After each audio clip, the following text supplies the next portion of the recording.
babae lang ako. Oh, ito, yan oh. Oh, Hindi nagreklamo. ako babae. Ikaw lalaki Nagrereklamo. sa'yo. Oh. Hindi po mabayaran yung 80 pesos. Asan yung item mo? Labas nyo para hindi na ako bumalik dito. Pasalamat ka nga, hinaharap Asan na. nga po yung item? Wait, kakalma ako ba? Oh, tama na.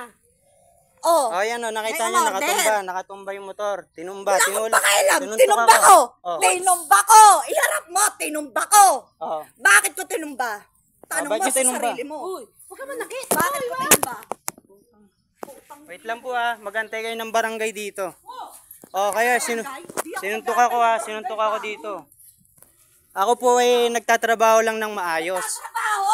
Ah? Bakit meron kang text sa akin? Oh, sige, wag niyo akong duruin. Wag niyo akong Text duruin. sa akin. Kaya mabarangay tayo dito. Wait, Text yan sa awatin akin niyo yan, eh. awatin niyo. Oo, nakakabalik. David, text yan sa akin. Oh, sige. Kunin mo ang cellphone ko.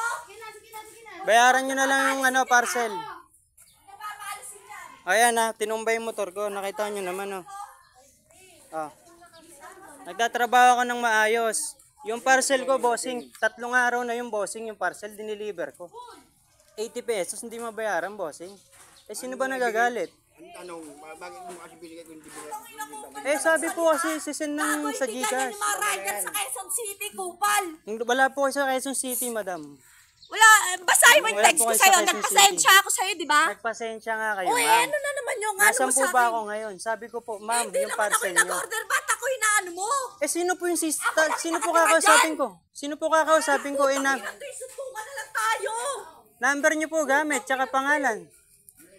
Amunin kita, ano, tara.